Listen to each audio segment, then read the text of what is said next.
안녕하세요. 오늘이 제가 이제 블로그 시작한 지 딱 1년 되는 날인데요. 매일 이제 블로그에 어떤 내용을 보시나 이제 뜨거든요. 그걸 이제 항상 확인하는데 아직은 면접 보러 오신 분들이 거의 없으시더라고요. 가장 많이 오신 분들이 이제 고등학교 3학년 부모님들 같아요. 대학 어디가를 어떻게 활용하는지 그거 보러 가장 많이 오시고 면접은 거의 없으셨는데 굳이 면접을 하는 이유가 뭐냐면은 이제 최종 준비한 학생들 또는 이제 그 특목이나 자사 준비한 학생들 얼마 전에 영재고 1단계 발표 나왔었죠. 그 학생들 같으면은 이제 마무리 생기부를 해야 되는데 그 생기부 마무리할 때 조금은 도움이 되지 않을까. 왜냐면 면접까지 생각해서 준비를 해야 되기 때문에 그래서 오늘 일부러 좀 이르긴 하지만 면접을 잡았습니다. 그럼 면접을 이제 누가 볼까부터 좀 생각을 해봐야 될 것 같아요. 어떤 학생들이 면접을 보고 그리고 이제 누구한테 필요할까. 일단 첫 번째가 대학교 입시에서 학생부 종합 전형 중에서 면접이 있는 전형을 준비한 학생들 또는 교과 전형 중에서도 일부 전형들은 면접이 있습니다. 면접을 보러 가는 고3 학생들과 그리고 이제 특목이나 자사고, 외고, 국제고, 과학고 그리고 이제 자사고 되겠죠. 거기 준비하는 이제 중3 학생들도 면접을 준비해야 되겠네요. 면접의 영향력에 대해 생각을 했을 때 면접은 이제 1단계를 통과한 이후에 1단계 통과되고 나서 그 다음에 보통 이제 보러 갑니다. 그러면은 경쟁률이 뭐 사실 특목 자사고 정도는 뭐 10대 1, 20대 1이 아니니까 좀 낮다 보니까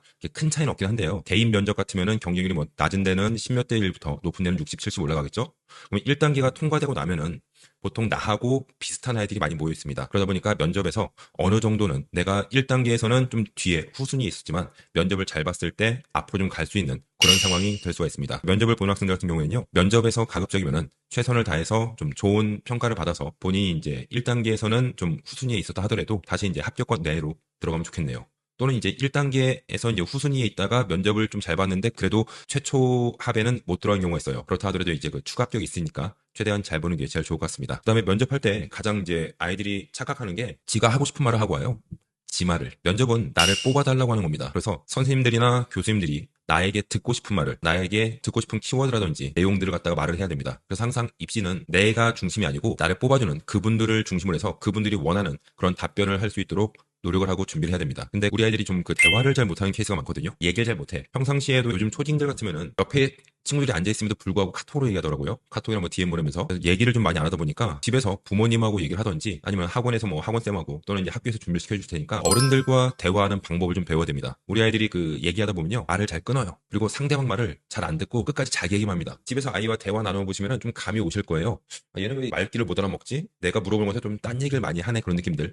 그런 친구들은 사실 면접 보기가 좀 힘들어요. 차라리 면접이 없는 쪽을 가거나 아니면 면접 트레이닝을 좀 더 많이 하는 게 좀 더 필요합니다. 그래서 이제 사람과 사람과의 대화이기 때문에 우리 아이들이 어른들과 대화할 때 갖춰야 될 예절들 그리고 어른들과 대화에서 상대방의 분위기를 좀 눈치채는 그런 것들도 좀 키워야 될 필요성이 있기 때문에 면접이 이제 뭐 12월 달 가서 있긴 하지만요. 지금부터 살살 준비하는 것도 나쁘지 않다고 봅니다. 면접을 보러 가기 전에는요. 항상 내가 누구인지를 정확하게 정의 내려야 돼요. 나의 성격은 어떻고 장점과 단점 뭐가 있고 내가 좋아하는 건 뭐고 싫어하는 건 뭐고 나는 뭘 잘하고 뭘 못하고 내가 정했을 때 나란 사람은 어떠한 사람인지 나의 좌우명이 무엇인지 롤모델이 뭔지 10년 뒤에 나의 계획은 20년 뒤에 나의 계획은 그런 것들에서 나 자신에 대해서 정의를 좀 내려야 됩니다. 나 자신을 내가 정확히 알고 가는 게 제일 좋은데 힘들죠 사실 그게. 힘들다 보니까 최소한 그 면접 보는 시간만큼은 내가 보여지고 싶은 사람을 가공을 해서 그 사람인 것처럼 메소드 연결 좀 보일 필요성이 있습니다. 그래서 지금까지 내가 살아왔던 길진 않지만 중학교 3년 또는 고등학교 3년간의 그 시간 동안을 쭉 돌이켜보면서 내가 지금까지 해왔던 모든 내용들을 다 완벽하게 알고 있어야 돼요. 생기부에는 분명히 써있는데 이 활동을 했다라고 하는데 물어보니까 몰라. 자기소개서에는 써놨는데 물어보니까 몰라. 그럼 안 되겠죠. 그래서 내가 했던 활동들을 그러니까 뭐 발표를 했다라든지 탐구를 했던지 뭐 R&E라든지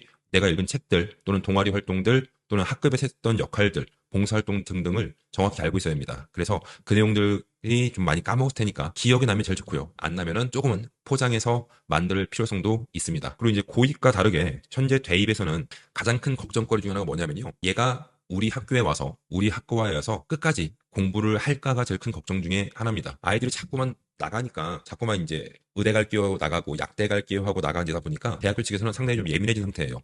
특히 우리 고등학생들이야 뭐 그 학교 하나만 섰기 때문에 그 학교를 꼭 갈 의지가 있으니까 쓴 거겠지만 대학교는 6개 학교 중에서 정말 내가 가고 싶은 학교 뭐 두세 개 그 다음에 안 되면 여기라도 가야지 하는 학교 두세 개를 쓰다 보니까 대학교 측에서 궁금한 거죠. 얘가 정말 우리 학교 오고 싶은 건지. 그래서 우리 학교에 합격할 수준보다 한참 위에 있거나 너무 부족한 아이들은 의심의 눈초리를 가질 수밖에 없는 거죠. 얘가 정말로 와서 공부를 할까? 오래 다닐까? 졸업까지 할까? 우리 대학교를 충성을 할까? 뭐 그런 것들. 그런 것들에 대해서 좀 많이 예민해진 상태다 보니까 우리 대입을 준비하는 학생들 입장에서는 내가 그 대학교에 대해서 그 학과에서 어떤 활동들을 하고 어떠한 공부들을 하고 어떠한 계획이 있는지를 정확하게 좀 보여줄 필요성이 있습니다.